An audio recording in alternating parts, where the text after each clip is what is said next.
Well, good morning, afternoon. Good morning, after dinner. Good morning, good evening. How do you like my voice? My voice is great, isn't it? Don't I sound like Barry White? Anyways, I haven't done a podcast in a while, and it's time to get back to doing podcasts. This one is going to be recap of XPW's We Are Not Your Kind. I'm going to try to talk like Rob. Wait, if I'm going to do my podcast like Rob, and for all you guys who listen to Rob's podcast, here's the infamous Rob moment during his podcasts. Yes, the dead air, Roberto Negro. Dead air FCC would throw you off the air, my friend. And yes, every single person who's listening to me now is going like, yep, we get that. You try to turn up the radio. You're like, does my radio turned off? What's going on? And then all of a sudden, Rob comes back super loud because he's like, because I guess like his brain's processing something or he's texting somebody. Wait, he's not texting anybody back. He may be texting somebody, but he's not texting anybody back. Rarely, Mr. Roberto Negro.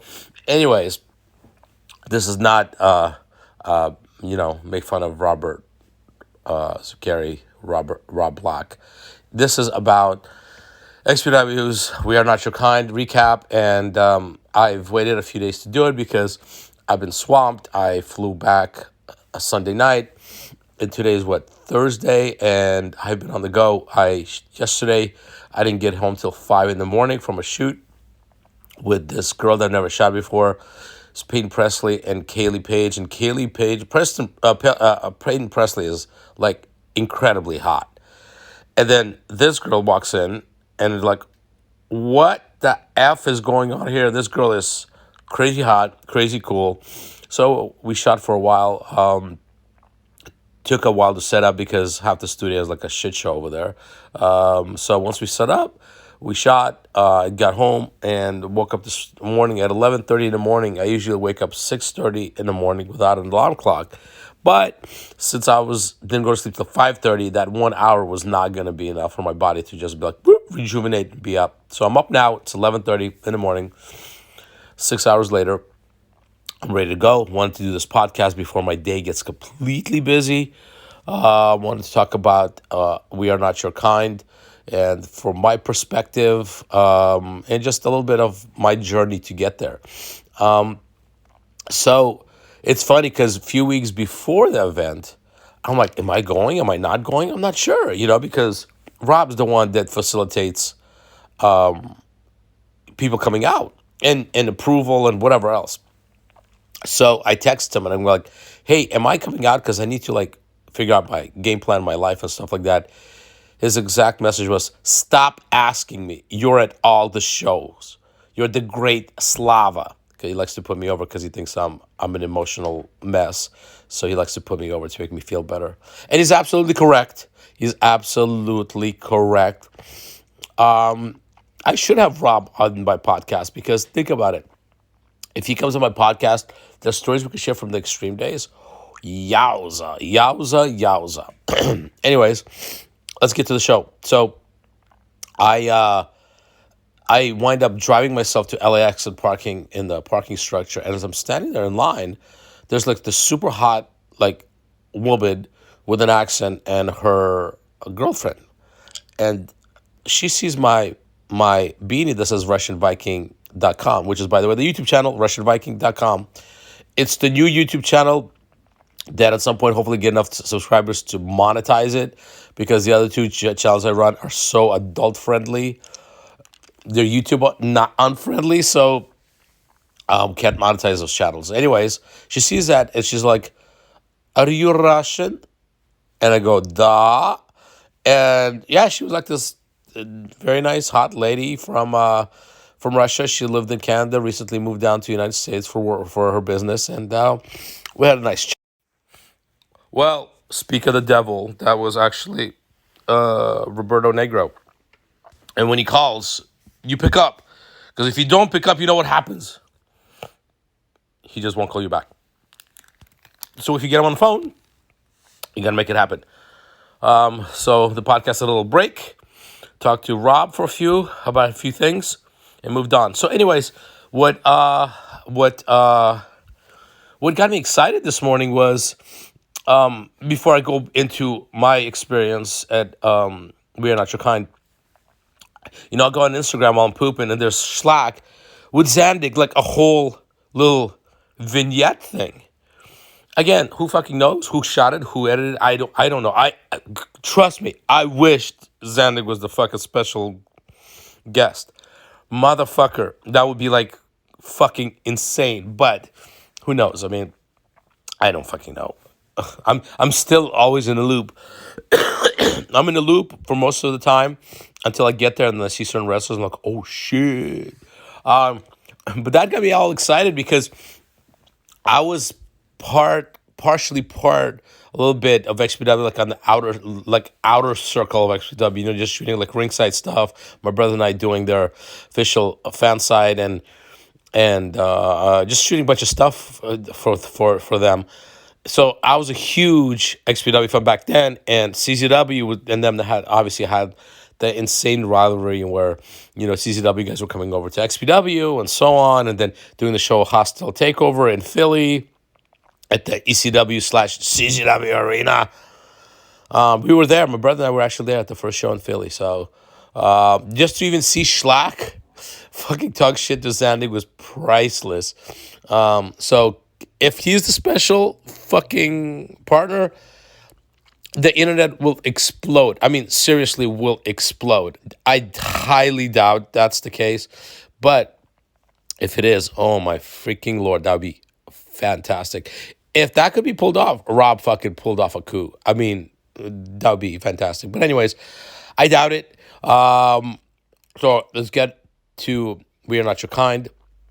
So I wound up talking to these two ladies. They were going to Cancun on vacation, which is adorable because I eventually went to their Instagram and they're kissing and hugging and drinking and having a good dancing.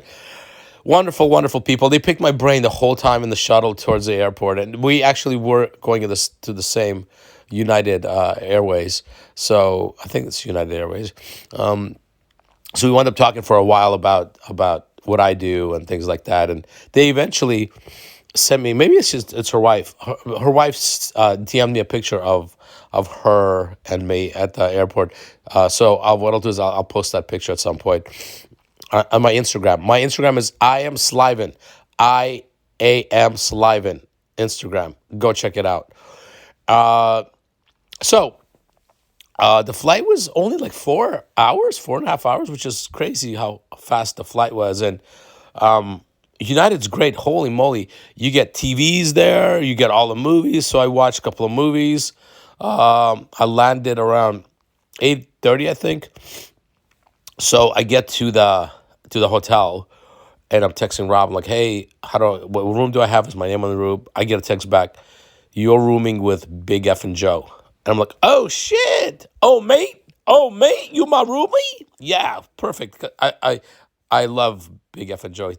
Joe is wonderful, professional, cool. Always one of those people, no matter how injured he is, after the match, he'll fucking walk straight up to where we need to do pictures. It takes his time. He's very polite, very cordial. So I get to the room. He's not in there. Like, his shit's there, but he's not in there. So I DM him. I'm like, hey, I'm in a room. And he goes, come over next door. I'm next door at Necro's room. Oh, okay. So I go over there, and there's a bunch of people there, just a bunch of people hanging out and stuff, drinking, smoking. And I walk in, and mind you, like, first couple of shows, it was like pulling teeth getting Necro to do pictures. Because I completely understood, and this is like I was trying to explain to Rob before, like, can you, like, have somebody guide him to me? Because I get it. I'm an outsider on all fucking levels. I am. I'm a fucking pornographer. I've never done ringside pictures or backstage pictures, and I'm in the middle of all this chaos backstage and at ringside. And who the fuck is this guy, right? So I get it. So he was always very standoffish with me. But the last 3 shows, he's really opened up, and he's a fucking cool dude. Like, he's a really, like, once you get past the edge of it's Necro Butcher, he's a cool dude to just, like, hang out with and talk and, and watch him drink beer and, and get stoned. I don't do any of that shit, but you know, all the wrestlers do, obviously. I walk in, and the first thing this dude says to me, "Oh man, I'm sorry. I see this shit on fucking internet." And I'm like, "Oh gosh." I'm like, "Okay, okay, let's move on past it. Let's talk about cool shit." So we wound up all hanging out, and it was nice to, like, actually, I sat next to him, and he kept passing, you want some drink? You want to smoke? I'm like, no, no, no. Then he's like, well, then pass it down. Pass it down. Don't hold it. So I passed it down. I was like basically, the in betweener of beer bottles and a joint. Beer bottles and a joint. It's pretty funny. Anyways, it was good. I hung out there till I don't even know. I went downstairs and ordered pizza at midnight, which is 9 p.m. West Coast my time and midnight their time, and it didn't get to almost 1 in the morning. I was starving, so I ordered pizza and fries because my fucking, like, I was just starving because I traveled all day, didn't eat anything. So I went to my room, hoarded the pizza, grabbed a couple of slices, ate 2 slices, put one away, and brought the rest of the pizza to the guys and gals next door, and we hung out. It was basically like a mega maga room with a sprinkle of a few other people, but hardcore hillbilly and I sat and chatted for a while. It was nice. Mr. Fantastic was out cold, and then would wake up and then pass out again, or wake up, pass out again, and it was fun. It was fun because this is the first time. Honestly, this is the first time I really felt part of the team. I've always felt part of the team because everybody's very professional, very cordial, very polite, very, very grateful. But this is the first time, and, like, I'm not trying to hang out with these people. I'm not trying to be like, hey, I'm part of you guys. It was one of those things because we're out of town. It's better than me than just sitting in my room by myself.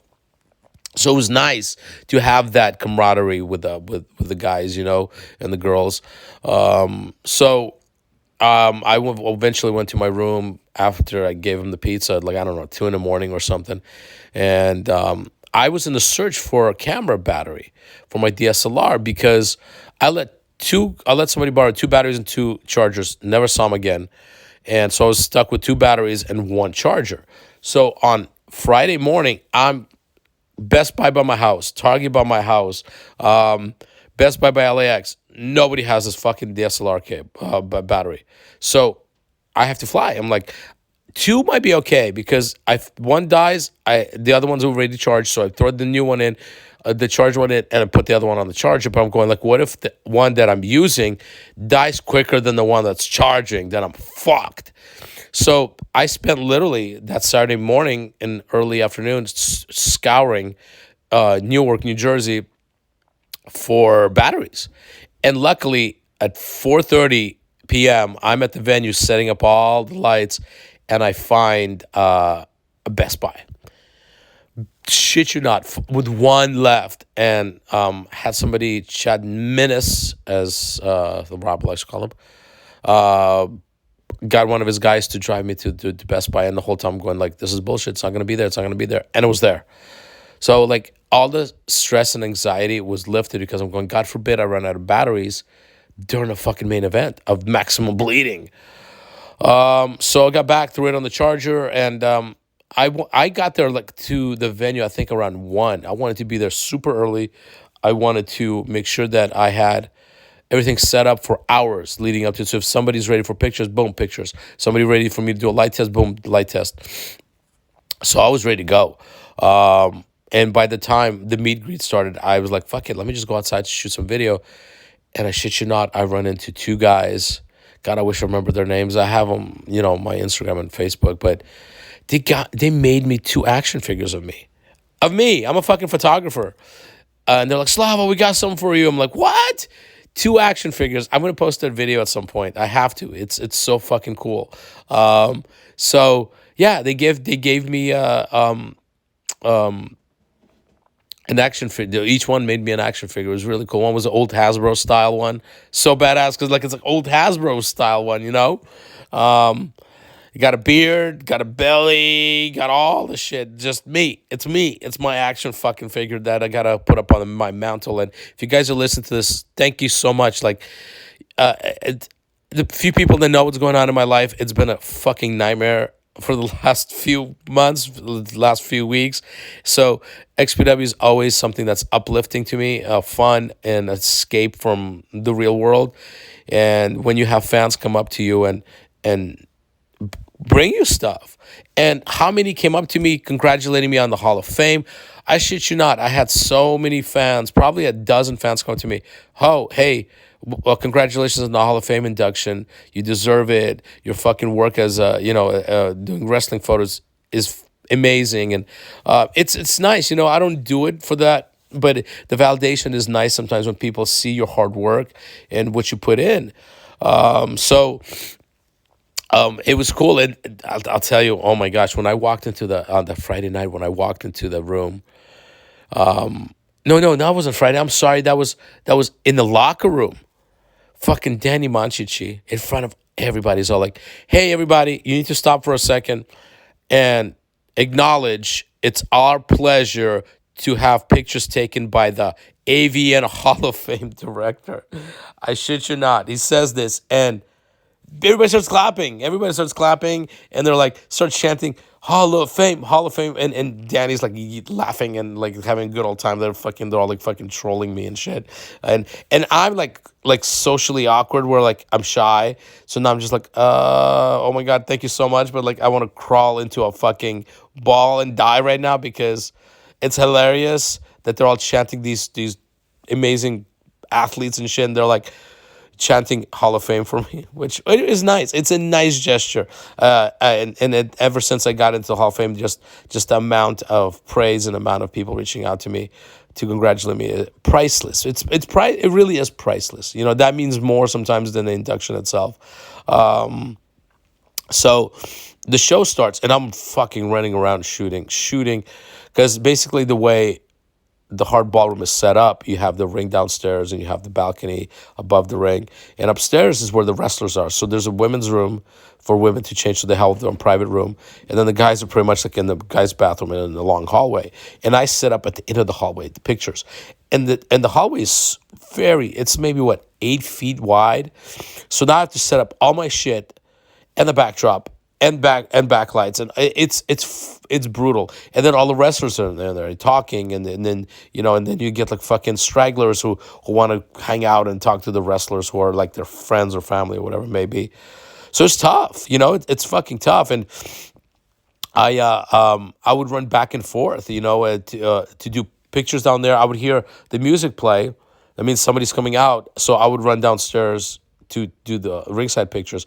When the match is done, I'll get a couple of celebration pictures and run upstairs and wait for them at the backdrop to do their post match pictures, especially not the regular matches, but if somebody bled, we need bloody pictures as well.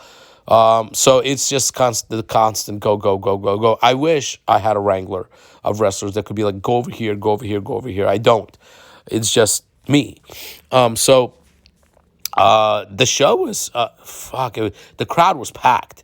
It was packed, and I got to hang out with Mike from Kings Road Wrestling, or he owns it, runs it. He's the man. So we talked for a while, and then the funny thing is he was giving awards to Schlack and Drake for their death match of the year, and he's like, "Oh, so I got this thing that I'm going to present to the wrestlers." I'm like, "What? You're here with plaques?" He's like, "Yeah." So he's up there with Rob, and Rob's dressed in his turtleneck, which is pretty weird. And I, like I said, like I have no idea about storylines. I have no idea about who's running in. The only thing I know is when I see wrestlers backstage, I know who's at the show. And he's about to give out these plaques, and fucking Mega Maga comes out. I was like, this is gonna be a riot. This is insane. And he literally almost caused a riot. Necro punched Mike in the face and knocked him out. Jasmine's like beating him with a Trump flag pole, and then hardcore hillbilly like splashes him like 12 times. Like, this poor dude is here to give an award, and this is how he's treated by the Mega Maga. Makes sense, right? I'm here to do something good for you, and the Mega Magas decide to ruin the party. And of course, Danny Montici steals the plaques. What a fucking stereotype all the way across the board, right? Motherfuckers. And Danny Montici running around with the two plaques. This little bastard. That was, to me, was pretty insane. Like, and interesting, and kind of like a highlight, because there's like this really cool thing happening, and then the Mega Maga just ruins the whole vibe. What a surprise. It's like 2020 all over again. Damn it. It's like 2020 all over again. So let me go over a couple of matches that really stood out to me. Obviously, the Sage Sin match was something that it was.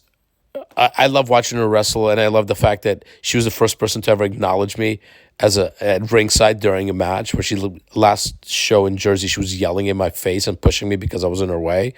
It was awesome, and I was like, oh my god, she's gonna punch me she's gonna knock me the fuck out. Holy shit! And I love Sage. She's wonderful, wonderful, wonderful person. So when she almost attacked me last show, I was like, I don't know what to do. I don't know what to do. What I have this camera. I could smash her in the head with the camera, but that's probably not a good idea. So this show, she was fighting. I forget her name. Anyways, I forget her name. She came with a photographer who was very nice, but in a way sometimes. But after the match, they had a pretty brutal match. It was obviously the weapons and tables and light tubes and things like that. And after the match, she goes backstage, and I I can't even get the floor. I go backstage as well, but I go through a different door. I don't go through the entrance of the area, and she's walking super fast in front of me. And Rob talked about this on his podcast. I guess she came up to him. She's like, "How does my head look?" 'Cause she's like, "I'm touching it. It feels like there's something going on there, and it hurts." And Rob's like, "You're fine." And then she went to the mirror, and she's like, "Oh my god, I'm not fine. What the fuck? I need to go to the hospital." Because literally, she got scalped on the side of her head. Like, her skin peeled back, and you could see her skull, basically. It was horrendous. And so she goes past me. She goes, come on, let's go grab the pictures. I'm like, oh shit. So I literally start rolling with my GoPro. And when you guys see my highlight video, you'll see me following her after the match all the way backstage and taking these pictures. And I don't know how badly hurt she was. And she's panicking a little bit. She's like, come on, let's get these pictures done. Like, she was still in mode of like, we need the visuals. This is what I fucking love about so many of these wrestlers. They understand the whole point of what this is. This is a visual art. This is a battle, and they embrace it. And for Sage, who is in panic mode and in so much pain, and her fucking brain's hanging out, her skull, and she's still, let's get these photos.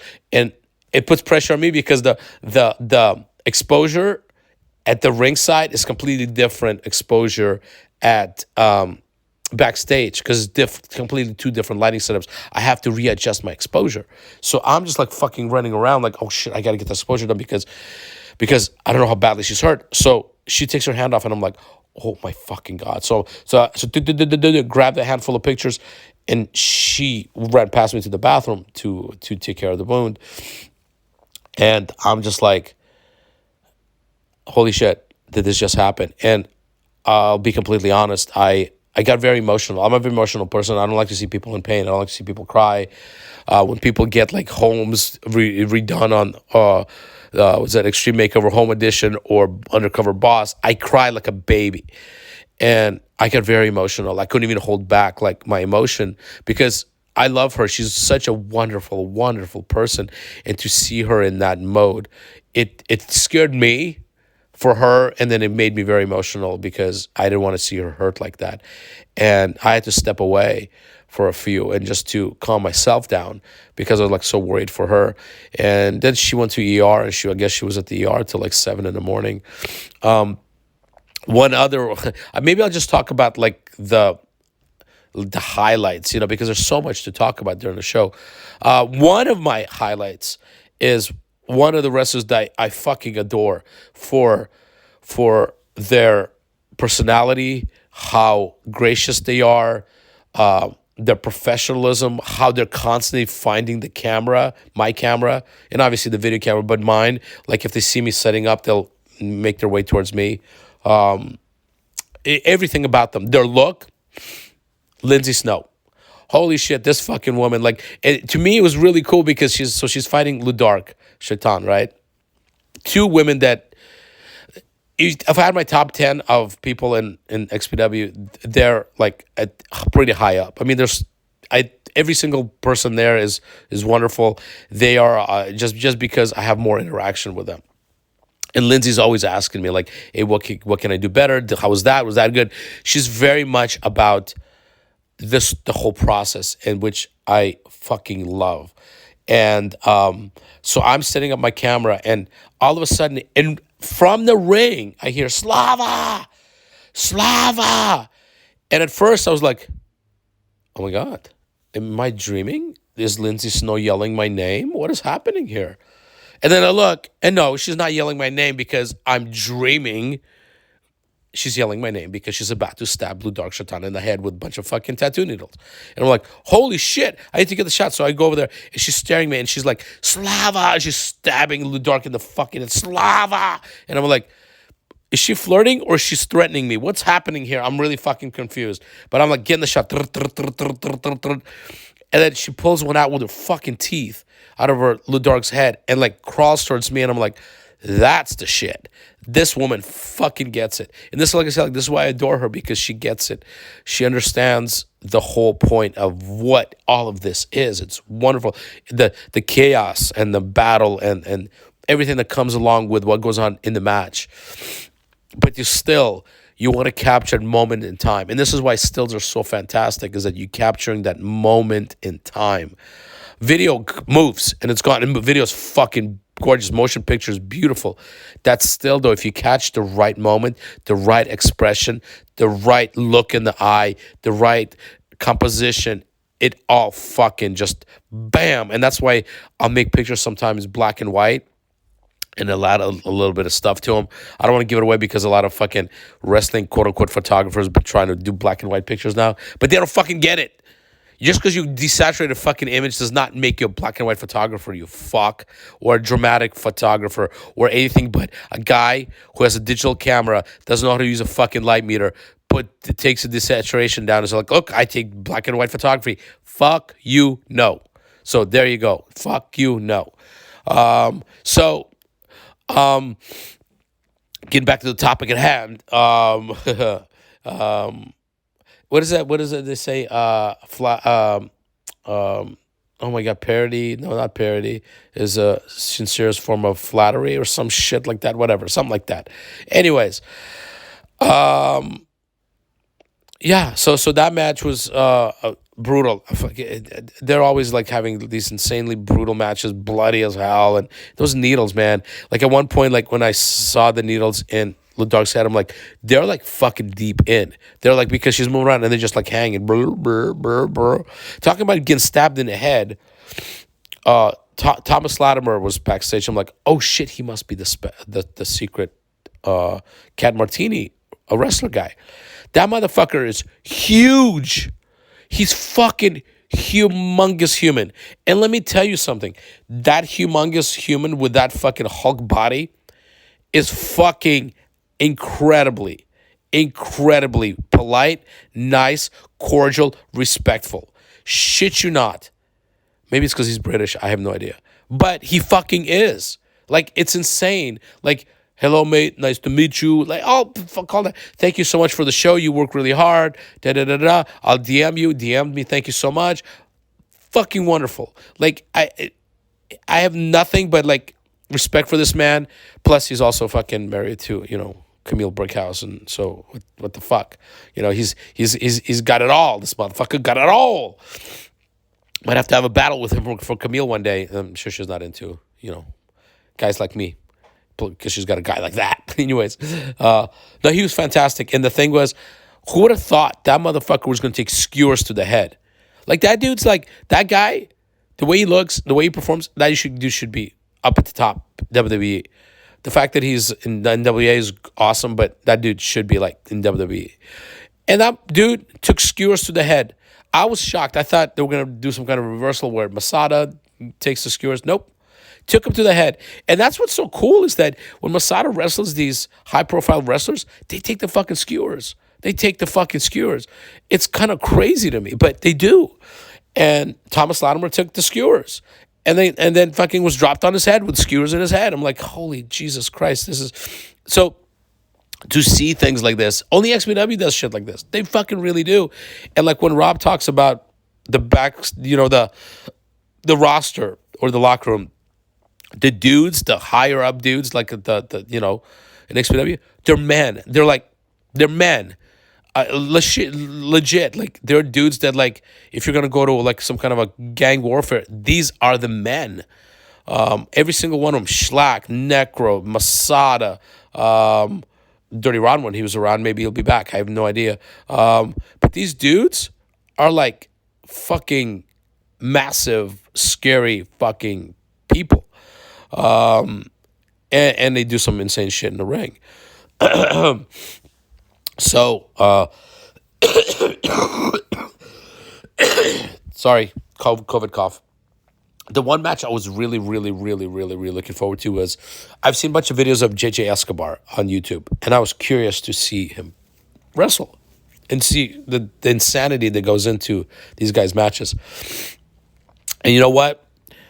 That fucking weed whacker shit is insane to me. He got zapped in the shoulder with it. One guy got zapped in the fucking shredded on his chest, and the only reason I knew he got shredded in the chest, so I took pictures of him and took pictures. He had a fish hook with barbs still in it, in his fucking cheek. He couldn't get it out because he couldn't pull it back out. So I'm taking pictures of him. Then he walks away, and I'm about to take pictures of somebody else. And they start talking about, they're like, hey, do nipples grow back? I'm like, what the fuck are they talking about? And they're like literally having conversation backstage about nipples growing back. And I'm like, hey, what's going on back here? And they're like, well, it looks like half his nipple might be missing from the weed whacker. Oh, can I get pictures of that? Oh, yeah, of course. So we got pictures of this dude's half his nipple being zipped off with a weed whacker. Yeah, shit you not. Half his nipple got zipped off with a fucking weed whacker. And he was trying to figure out if his nipple's going to grow back or not. It's kind of cooler that it doesn't, actually. So, that match was insane. I mean, these fucking dudes, the shit that the weed whackers they used on each other, the hook through the mouth, the one guy jumping off the fucking balcony. That was like, if you just want to watch some violence during a death match, that was just violence during the death match.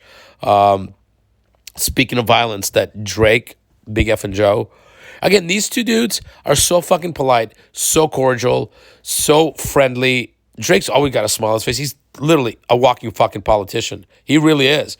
Hey, how's it going? How are you? Like if I was carrying a baby around, he'd be kissing that baby. Like, legit, he's like that. And Joe's matches are insane. I saw the one video he posted a few months back where he had like flesh from his leg. He was like dangling in his hand, and he was gonna like put it in his mouth. I almost fucking gagged. So he's intense, insane. So I was looking forward to that match, because visually, as a photographer, matches like that are perfect visually, because there's gonna be a lot of weapons. These guys are very dramatic in their performance and their wrestling and everything that they do in the ring. So I knew there's gonna be lots of blood. There's gonna be a lot of dramatic moments I could capture. And I know backstage, these two dudes are always like, okay, let's get pictures.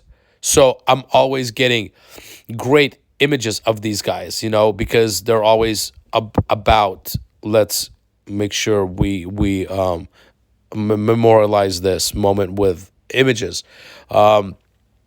So we got all the, it was wonderful. I mean, like, the fact that like the match had to be called because Drake basically knocked Joe out with fucking light tubes, just bundles and bundles of light tubes till Joe was like, couldn't even move. Insane. The insane part is, when you're ringside, I shit you not, I got hit in the head so many times with glass because what I do is I just put my head down or with my goggles on, I just keep shooting in the glass, like boom, bouncing off my head, boom, bouncing off my head. And so if it's bouncing off my head, it's bouncing off fucking everyone's head at ringside. It's intense shit. So one match, the last match I want to talk about, and then I'm gonna go because it's 1 p.m. and I haven't eaten yet. Was Maximum Bleeding death match, the main event: Necro Butcher, Maga Butcher versus Schlack, and they removed the padding from the ring, so it's just wood planks, and they removed the ropes and replaced them with barbed wire, and then there's panes of glass everywhere. And I'm going, this is going to be fucking insane.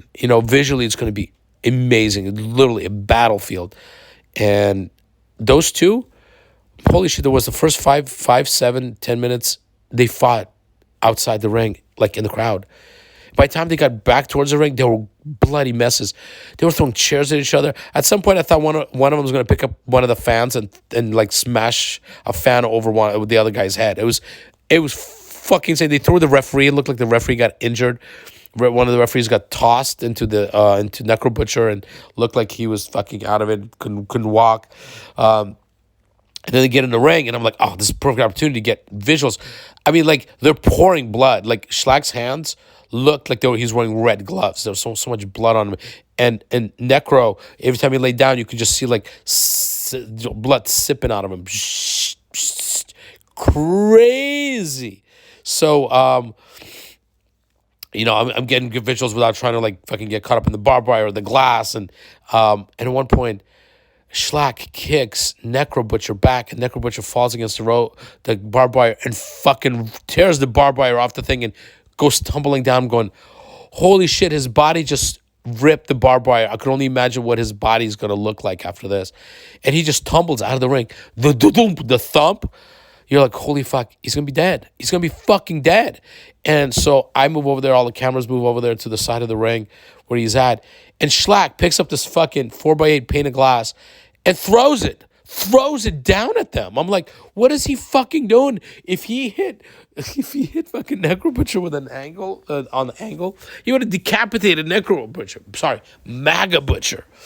It was fucking insanity. It was insane. Luckily, the glass hit Hillbilly on the hardest part of his body, his head, and it just bounced off. Dunk. So, Hillbilly, hardcore Hillbilly's head broke the glass's fall. Didn't break the glass. It just bounced off his head. So I guess there's a soft spot still stuck on top of his head where the glass hit it and bounced off. Mega Butcher it was insane how much blood he was just like shedding from his back, from his head, and then got back in the ring. Masada ran in with a chair and started smashing everybody in the head. So I guess like now the thing is Masada and Schlack are going to be tag team partners for the next show, which is really fucking cool. So now Mega Butcher has to find a tag team partner, which I'm super excited for. I'm excited for a lot of things coming up in the next show because the next show is they're going to do Miss Xtreme contest. And so I need to find a bunch of girls to be part of it. Also, this tag team match, I'm so curious to see who the tag team partner of Mega Butcher is because, Rob, the only thing Rob said was like, it's going to be somebody who's never been in XPW. So you also got to think about who's never been in XPW, who's also MAGA friendly. Because I can't imagine somebody who's not into like the MAGA shit is going to be a tag team partner with us. But who knows? Who fucking knows? Danny Manchichi turned on his people and became MAGA. So maybe you can find somebody else. Maybe it'll be The Rock. And The Rock's like, I'm going full MAGA 2023. Who knows? Who knows, right? That's in February 18th.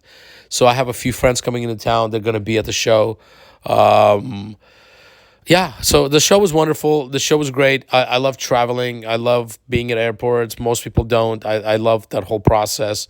In the next, when we got back to the room, I went in next door and everybody's in there, doing their thing and reminiscing over the show. I stayed for a few, said good night to everybody, and I went to my room, and usually what I do is when after shows or shoots, I'll take a bath and I'll connect my camera to my cell phone and I'll start dumping pictures onto my cell phone and start sending them to people. They're raw, but I know people want to see them right away, So I'm like, fucking, they're unedited, but here you go. Do whatever you want with them. You want to edit them yourself, you're welcome to edit them. Promote the fucking company. Promote yourself. That's what it's all about. Promote yourselves to everybody.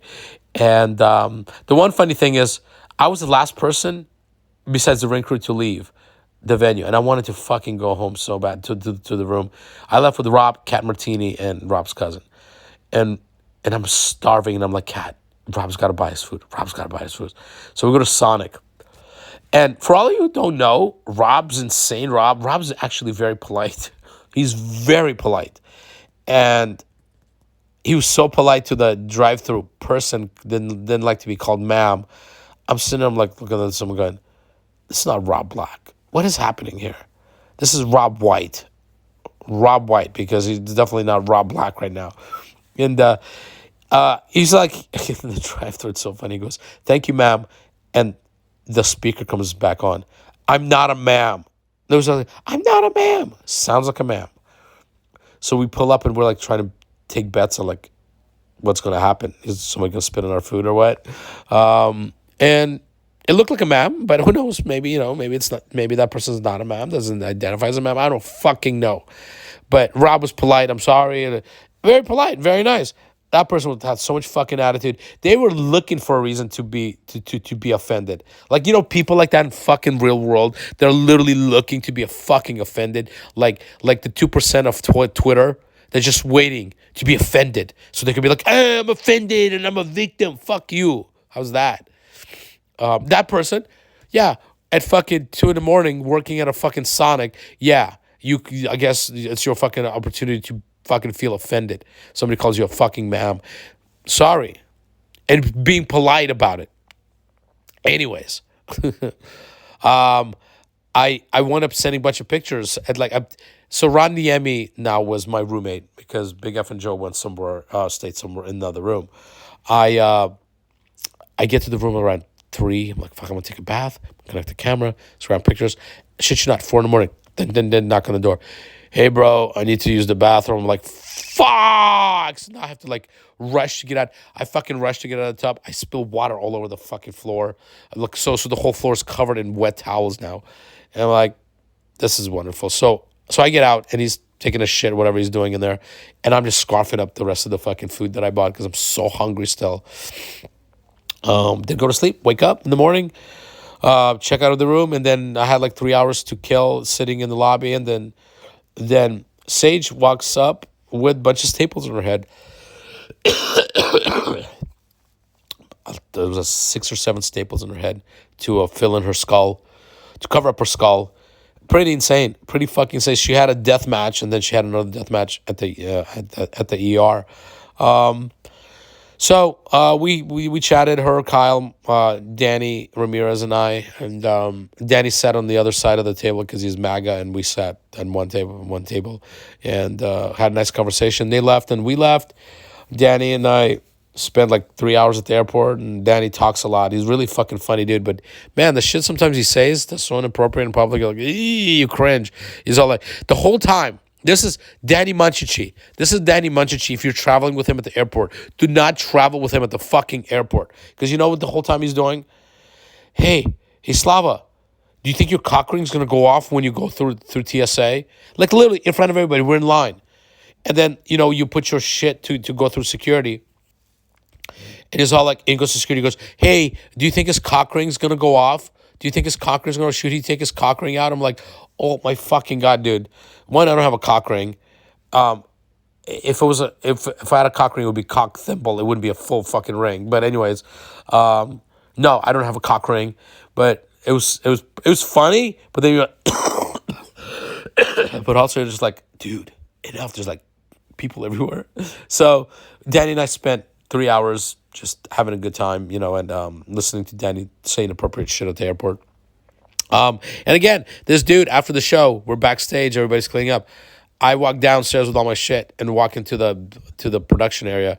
And Danny's like, hey, everybody, AVN Hall of Fame directors right here, and he makes everybody clap for me. And I'm looking at Rob, like, rolling my eyes, like, fuck it. And Rob's, like, rolling his eyes, and he's clapping. He's giving me the golf clap, clap, clap, clap, clap, clap. And Danny's like, Hall of Fame, Hall of Fame. I'm like, oh, my fucking God.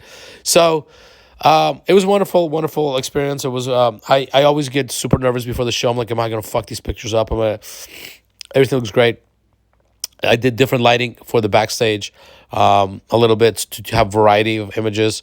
Rob wanted me to do pictures of profiles of wrestlers doing like the fighting stance for versus posters. So I got a majority of the wrestlers to do that. It was pretty fucking cool. Enzo, he's funny, but that dude, I'm like, I need some pictures. Bro, I'm opening the show. I gotta go. I'm like, I need a couple of pictures. Just do them downstairs. So he stands in front of this fucking wall with no lighting. I grab a couple of pictures, and I go to Rob. I go, I didn't get any pictures of fucking Enzo. He's like, what? I go, I didn't get any pictures of Enzo because he's like fucking, his match is about to start. So after the match, I come to Rob, I need pictures of Enzo. And I hear Rob going, Enzo, go get fucking pictures. So go up there, and I grab a bunch of pictures, and I show it to Enzo. And all of a sudden, Enzo's like, hit me up, bro. These are great. I'm like, you see, motherfucker? You should listen. Listen when I want to take pictures of you. I do good shit. Enzo Amore, the real one. So all in all, great fucking experience. Can't wait for the next show. I got to work on the rest of the match pictures. And once I'm done with all the match pictures, I'm going to cut my highlight reel and post that. I'm hoping by the end of today, latest tomorrow. But yeah, I'm excited. There's a lot going on in my life. I got a podcast today. I got a deathmatch podcast today. I got another one tomorrow. I got one next Wednesday. I'm doing this one. I'm probably going to do one with Samantha Saint today when I see her tonight. There's a lot going on. This podcast I'm going to post today. A lot. There's a lot. So much going on. I'm excited for all of it. And 2023 has started with a bang. And it's going to keep going. March 23rd is my birthday. So March 25th at the Revenge Show, XPW Revenge in New Jersey. I will be celebrating my birthday.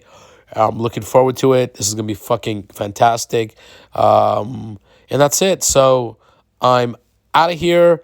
Spread the word about XPW to everybody and follow my podcast, which is kingslavin.com and also tworussiansonePodcast.com.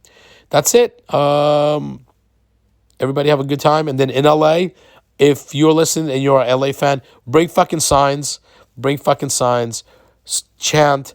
I would fucking love all that shit. And I'm planning on the coolest sign for me.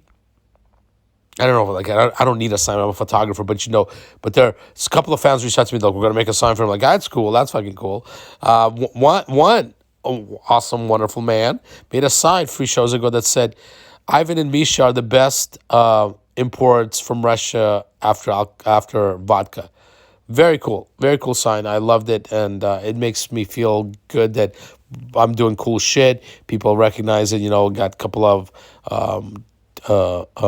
action figures given to me last show. I'm not expecting anything. I just want to do cool shit. I wanted to tell the wrestlers' stories in the best way possible. I fucking love what I do, and that's it. And there's so much more to come, and I'm excited. And stay tuned and keep listening to the podcast. Subscribe to it on all platforms. King Slavin on Spotify, iHeartRadio, iTunes, blah blah blah, blah blah blah, blah blah blah blah blah blah. Thank you and good night. I'm out of here.